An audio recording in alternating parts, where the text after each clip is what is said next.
we're going to introduce today's speaker.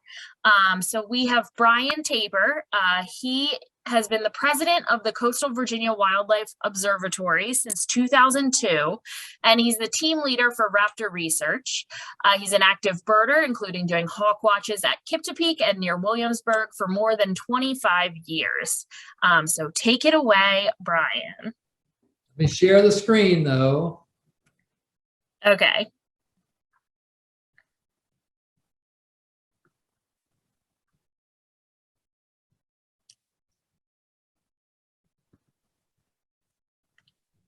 All right, is it on there? I can see it. And then if you just hit play on your top bar, yep, and that's going to start your presentation. Perfect. You're doing great. All right. Hello, everybody. Thank you for inviting us to talk about hawkwatches. I wasn't trying to be creative on this first slide here, but the PowerPoint got changed on the Apple laptop, so it dropped the G down to the bottom there. So now if I hit arrow key, it's supposed to advance, but it didn't. So Molly, I'm back. Okay. The arrow key is supposed to advance it, right? Yes. Try clicking the screen. It worked yesterday, didn't it? It did work yesterday. Are you clicked into the window that your presentation's in? I don't know. It says I am screen sharing. Uh-huh.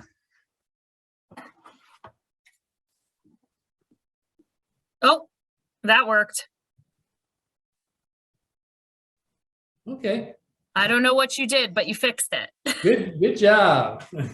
We're bird experts. We're still working on being tech experts. All right.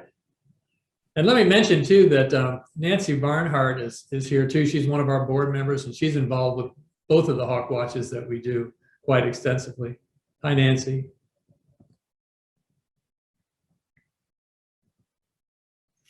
All right. So briefly, Coastal Virginia Wildlife Observatory runs two hawkwatches.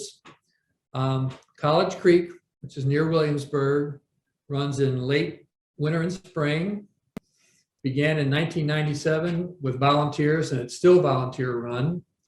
And as you can see there, about 2/3 of our birds are turkey vultures. We enjoy seeing turkey vultures in migration. They're an important part of the wildlife picture. Kiptopeke Hawkwatch is late summer and fall run.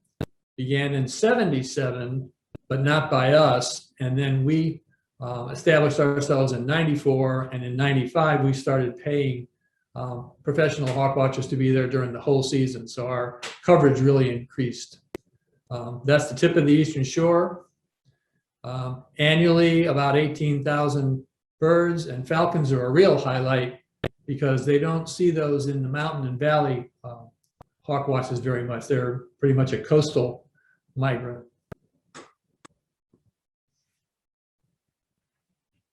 I can see most of the picture here. Can you all see the whole screen, Molly? Yeah, I can see the picture. Looks like some of it's missing to the right there, but that's just blocked.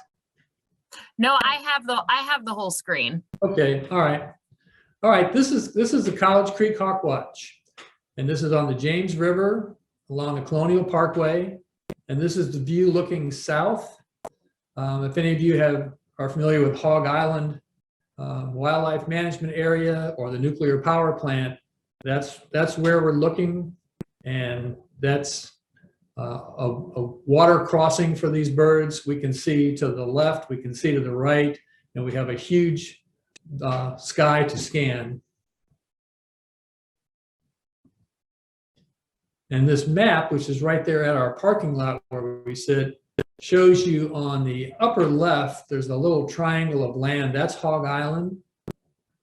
And these points of land help funnel birds across these migration areas. So they're moving up the James River from Carolinas or wherever they came from.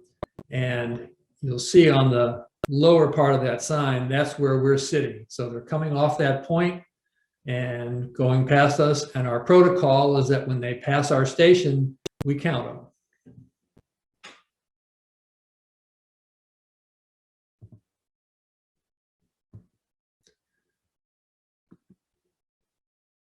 This is the shoreline on the north side, facing to the east.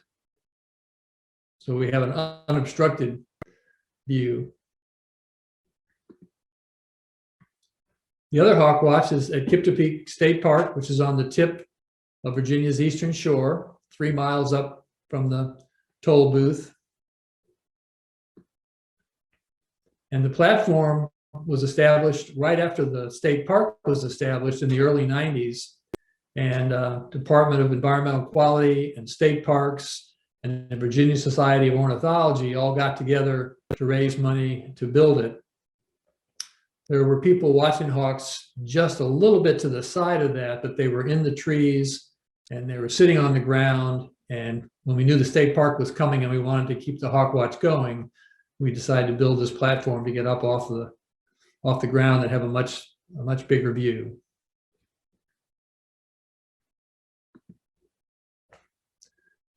So people come out regularly in big numbers sometimes and just hang out for the whole day and listen to the volunteers and the hawk watchers and the other people and learn about what's going on. And this map, the satellite view, shows you the geography of the area. And on the right, I'm sure you all know, the peninsula is a funnel, and these birds are coming mostly from Canada and the northern United States. And as they come south, they get concentrated at the tip. And you can see Kiptopeke State Park there. And sometimes they go right on across to Virginia Beach, the bay. Other times they'll wait for a while, depending on their decisions that they make. To the left, where it says York River, just past there is College Creek. So in the spring, they're coming up the west side of the bay. And in the late summer and fall, they're coming down the eastern shore.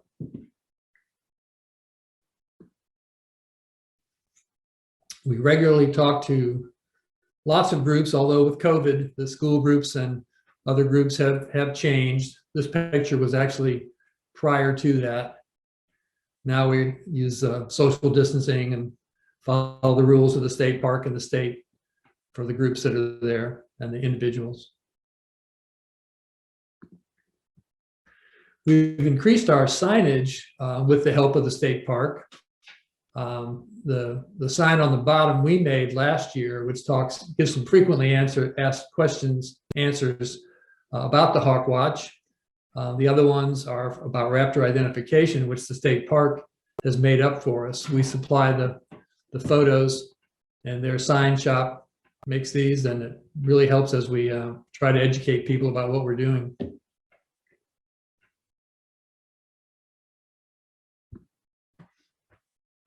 And we have brochures that we hand out about the organization and about what species of hawks we're seeing. And we also hand out brochures about butterflies, since that's a big part of what we do. And we keep a guest list so people can sign up for our electronic newsletter.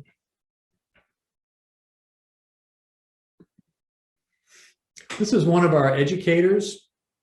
We've had an educator on hand for the last several years, and they greet people when they come to the Hawkwatch. They answer their questions. They let them know what we're doing and why we're doing it.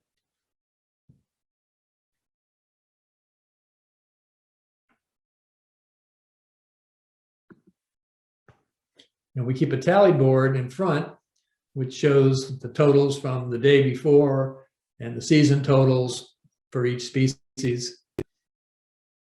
So she's updating that on a daily basis, wiping off the old numbers and writing in the new ones.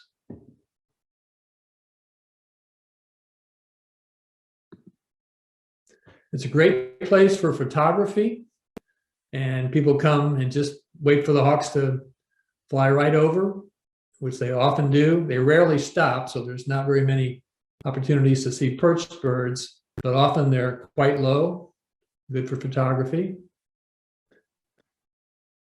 That's our educator at the bottom, and that's one of our hawk watchers.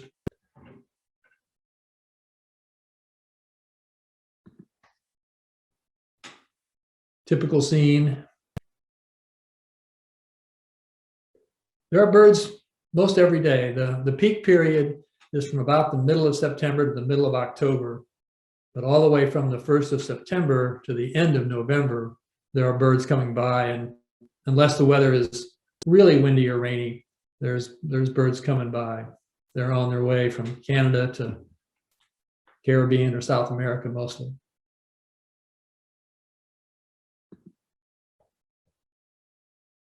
Another educator with our silhouette sign, and we try to help people a little bit with identifications. We run workshops occasionally, but when we're not doing a workshop, it'll just be pointing out some of the key features of different species, and the silhouettes really help people to learn the shapes.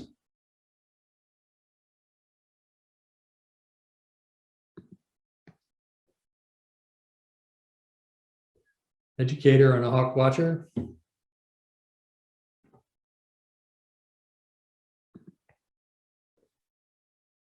This was our hawk watcher from this past year, Steve Dougal.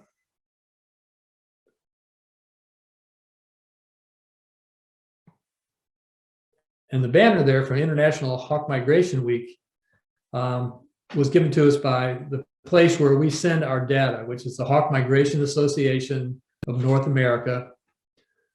They take all this data from dozens of sites all over the continent, and they're the ones that are crunching the numbers and trying to do the data analysis. And they highlight a particular week in September, but we keep the banner up all year just to give a shout out to Humana, because they're our great partner.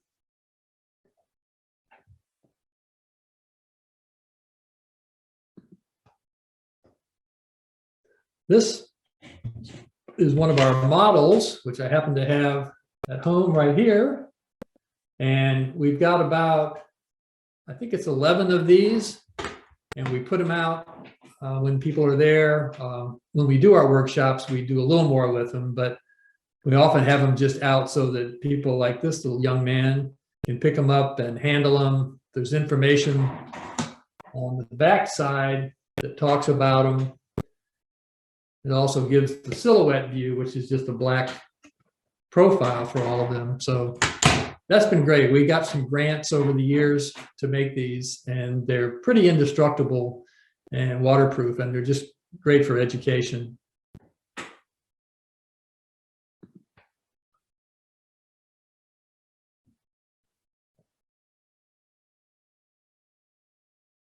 And people can pick them up, pass them around, handle them, ask questions. They're all life-size, and the photos were all taken at Kiptopeke.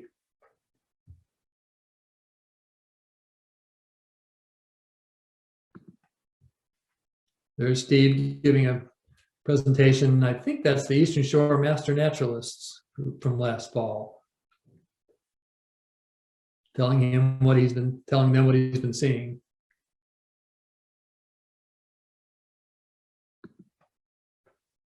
We have a number of things that we hand out to people. I mentioned the brochures, but we also have these hawk guides that we got from Humana, and they're really great snapshots of each of the types of hawks that we see, a few little characteristics, and they're very handy for learning.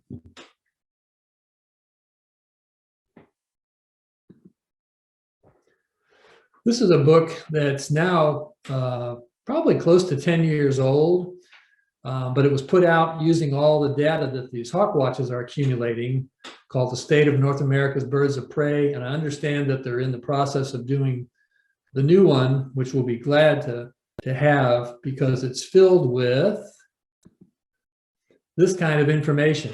They don't go in for putting photos in. It's not a bird field guide, but if you can sort of make out there all this data, which is just an awful lot is turned in by the statistics people into these graphs. And when you see the lines across there, they generally indicate a trend.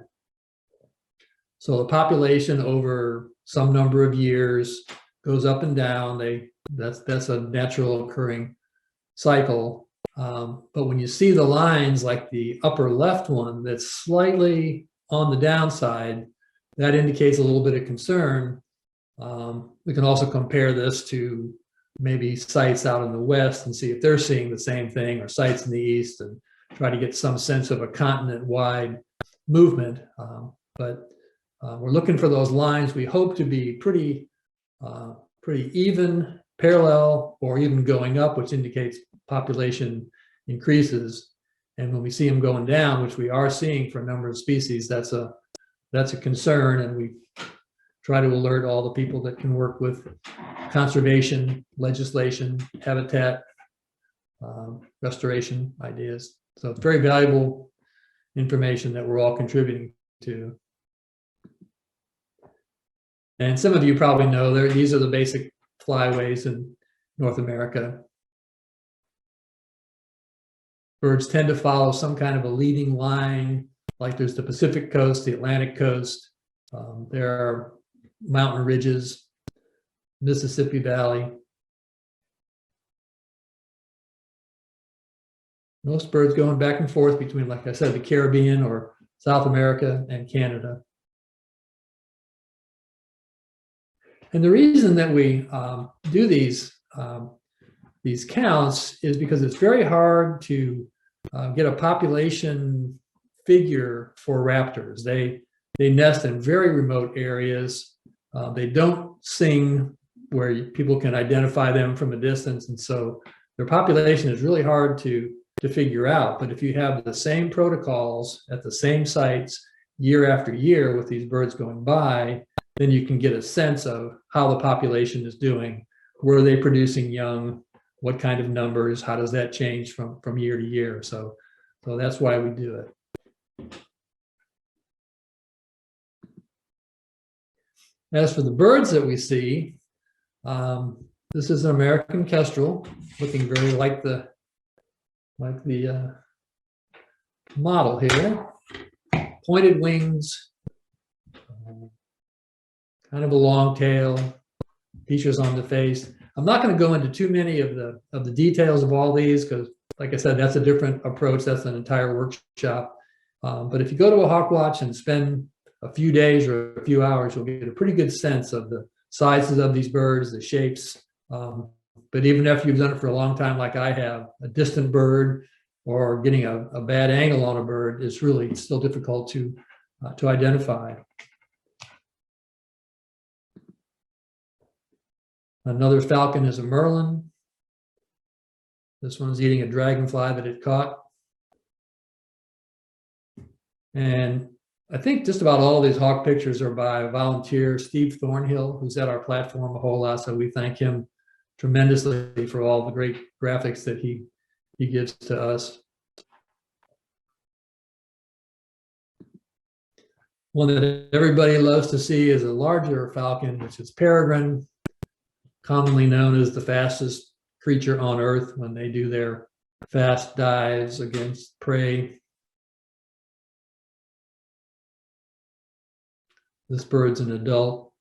We see both adult and young birds, but the percentage is probably something like 90% young birds that come down the coast.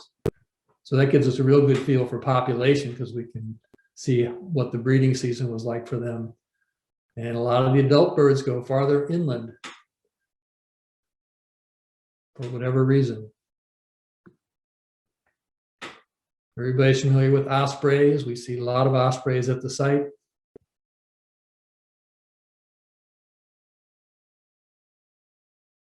And the protocol for Kiptopeke is the same as with College Creek, that when a bird passes the station going in the correct direction and appears to be a migrating bird, not one that's low and hunting or circling around, that's when we're able to record them.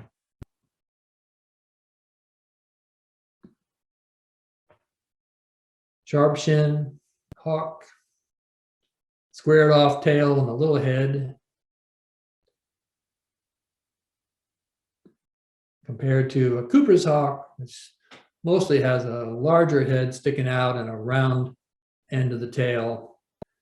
But as you can imagine, based on how far away they are, how fast they're flying, the altitude, they can be really difficult to identify. So we take good close looks, and that's why we hire good people to be able to identify them. And we have a great corps of volunteers that shows up too, which is a big help to the counters, because when birds are coming by quickly, you have to point them out and find them. And if they're very high, they can be extremely difficult even to see with naked eye. So anybody who wants to come on out and volunteer and help, all you have to do is point out a bird that's going by, and it's helpful. Broadwing hawks, we see some of, but they're mostly an inland migrant. And there are sites in Texas that see hundreds of thousands of them in a season.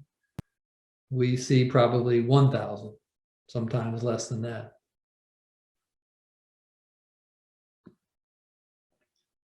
Red-tailed hawk. And it's kind of hard to figure these out.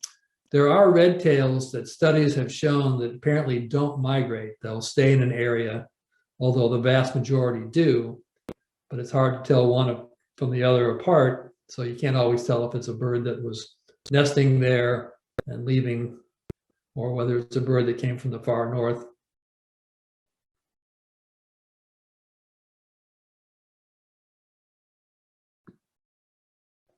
Northern Harriers are built a little bit differently, sort of pointed wings, kind of a lazy, floppy flight, long tail, so they don't really look like a red tail. They don't look like a sharpshin. They don't look like a falcon. They don't look like an osprey.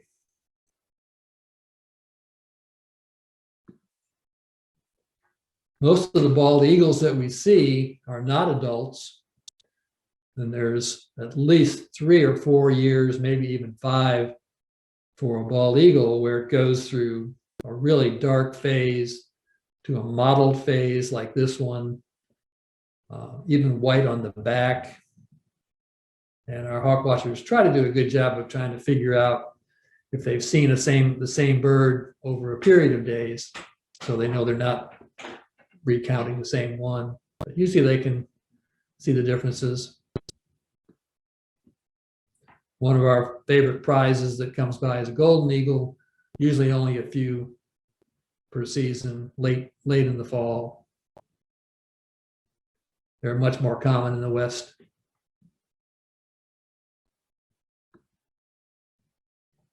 These are turkey vultures, and like I said, we have such a large percentage of them at our site at College Creek. But at Kiptopeke, after 20 years of counting them almost, we decided to stop. These and black vultures move south in the morning a lot of times, and we'll see almost the same number going back the other way in the afternoon.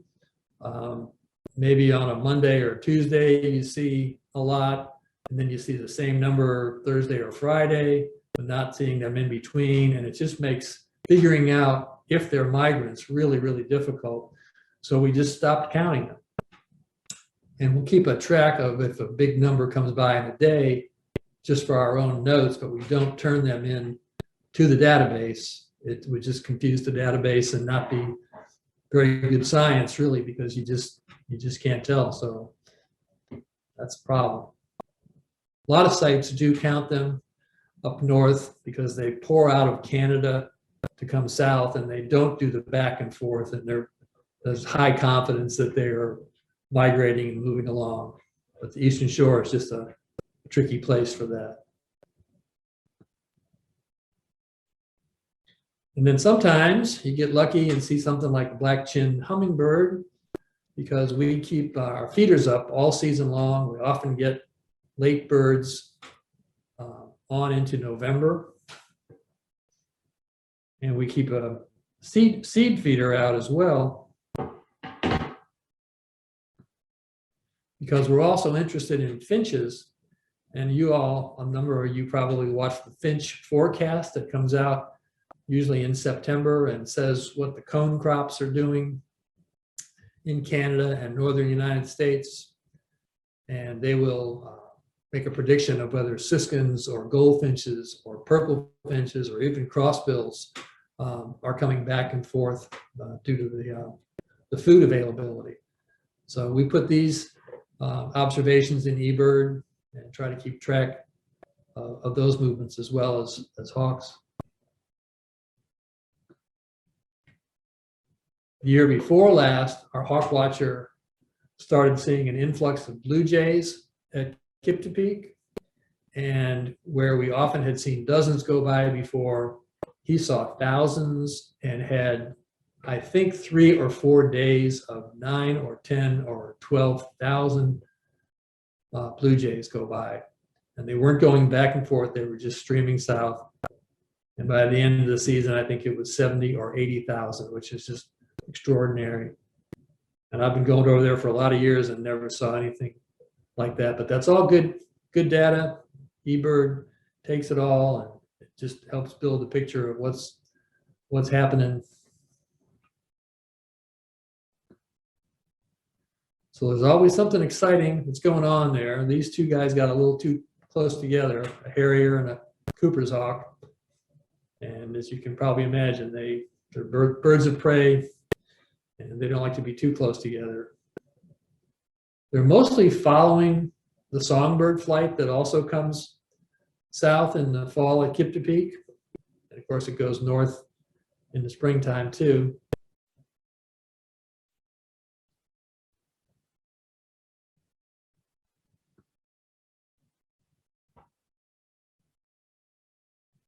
And I'll be glad to answer questions, or Nancy, if you're there and you have some things you want to add, feel free. Molly? Yeah, so there is, well, first question in the chat is, how do you sign up for the newsletter? Okay, I don't have it right with me, but on our website, it says you text a certain number, and through the magic of texting, you then get the newsletter. Nancy, do you know any more about it than that? Or? Sorry, I don't right this second. I'll look it up while we're online though. Yeah, and on our signboard that we had at the platform, it also mentioned that on there too, but that's free. And so, yeah, that's a great question. Okay, the next question is, while we're looking for that link, do the adults follow the Blue Ridge if young hawks follow the coastline? Do Hawkwatch groups, coastal, mountain, and across state lines, collaborate? Sorry, the phone just went off. Anyway, do Hawkwatch groups collaborate for those statistics? If you count a hawk in Virginia, will the same hawk be counted in another state? How do scientists avoid double counting and having inflated numbers? That's a great question, especially in the mountains and valleys. There are a string of hawkwatches from Pennsylvania to Virginia and on into northern Georgia. I think they actually go, and they definitely are seeing some of the same birds. But that book that I showed you on the state of raptors, that's where the statisticians come in. And they will try to look at those numbers. They can't add them all to each other because you're right, they're seeing different ones on there. But that's their job to try to sort out. But it does give you a picture of what's going on. At Kiptopeke, unfortunately, there really isn't too much between Kiptopeke and the Florida Keys Hawkwatch. So they see very different birds down in Florida Keys than we do, and there aren't those little stepping stone hawkwatches in between to say, oh, they're coming from here to here and moving on down to here. It's a great question, and it's not really easily answered. One of the answers, though, is that when you get farther south, there's a place in Mexico called Veracruz, or the River of Raptors, where they will see millions of birds. And so the funneling effect from all parts of North America finally gets down there, and then those numbers can be compared to the numbers that were up here. And I'm not a mathematician, but the people that can figure that out can take the numbers from the US, compare them to the numbers in Mexico, and then get some sense, I think, of what the real numbers are. Because some birds don't make it to Mexico, some will stop short of there. So it's quite the puzzle to have to figure out. And since we're talking about the mountains and valleys, Rockfish Gap is a big site near Charlottesville. Snickers Gap is another Virginia site in Northern Virginia, and Harvey's Knob is another site south of Rockfish Gap. And on a big day, they will sometimes record very different numbers, and those three sites are all within a couple hours flight of the birds. So it's very possible that Snickers sees birds that Rockfish doesn't, and vice versa. So trying to figure out the total number would be really difficult. But one can have a big day while the other site doesn't see much at all. They just go a few miles east or west, and they can be totally missed. Does that answer the question, or was there more to that? That question was from Emily. Emily, do you have any other questions? Or does anyone else have any other questions? We kind of have some time to answer them, so give us whatever you got. And also, Nancy had posted instructions for how to subscribe to the newsletter, and I also posted a direct link in the chat for those of you who were interested in getting the newsletter. What I didn't show pictures of were swallowtail kites and Mississippi kites, because those are rarities, and Swainson's hawk, which is a rarity, but those are all birds that we like to see. But in terms of the big numbers, the most important thing is the common birds, because it shows their populations. And as much as we like to see rarities, you don't get as much information out of seeing a rarity as you do of seeing the year-over-year numbers for these common hawks. Well, there's another comparison too, as long as she was asking about the different numbers. Cape May at the tip of New Jersey is a very famous hawk watching site. And right across the bay from it is Cape Henlopen in Delaware. So I think it's 15 miles apart. And on a number of days, even this past fall, there were thousands of birds seen at Cape May and literally only hundreds at Cape Henlopen, which is really almost in sight of Cape May. So those birds didn't come straight across. They must have gone a little bit west, probably not east over the water, but probably west. And then our numbers at Kiptopeke below Cape Henlopen are often less than Cape May, but way higher than Cape Henlopen. So the birds are making some kind of a little swing around the geography there to follow the coastline, and it's really interesting. And the more analysis we can do of those movements will tell us more about where the birds are going. Storms can affect them. Big tropical storm in the fall can make birds go hundreds of miles out of their way, for example. Interesting. Okay, so while you're talking, I'm going to stop your screen share just so it's just your video. Okay. It makes it easier for us to see you. Do I need to do something? No, hold on. I have a message that just came in. Oh, they enjoy the Kiptopeke site very much and have always found the staff very friendly and knowledgeable. And they're going to check out College Creek site this spring. I have a question for you. And I don't know if you'll have an answer or not, but I've noticed just in my own personal observations, and I'm not a huge birder, but I work outside, so I observe a lot of birds. And I've noticed this winter, there haven't been a ton of those, particularly in the Chesapeake Bay. There haven't been a ton of the usual winter birds that we see. Has there been like a, I don't know, bird shortage or a travel delays for some of the migratory birds, or is that something that's actually happening, or is it just in my head? Well, I'm actually hearing the same thing, and anybody who wants to go to eBird, there's a section called Search Species or Explore Species, I think is what it's called, and you can put a time frame in and put a species in and see how they're doing. And I've been doing that really all fall because I like to see which birds are moving through our area. We have feeders, like I mentioned, at Kiptopeke, and 2 years ago, we couldn't keep enough food in there. There were so many siskins and goldfinches and blue jays that came by. This year was totally different, and maybe that's what you're seeing there. And the birds didn't come down from Canada and the northern states nearly as much. The seed stayed in the feeder. We barely saw a goldfinch. And I think that's carrying over into the wintertime here too. Also, when it's really cold, the Great Lakes will freeze more, and ducks from the Great Lakes will be pushed south to as far as Virginia or even farther than that. And this year, even though there's been some cold weather, I don't think the freezing of the lakes is very significant. So I think birds are staying north. Red-tailed hawks, for example, might find food up there and decide not to come this far south, which we saw this fall, I think, as well. So I think you're exactly right. And it's different every year. Some are normal up and down cycles. Others we're still kind of scratching our head about.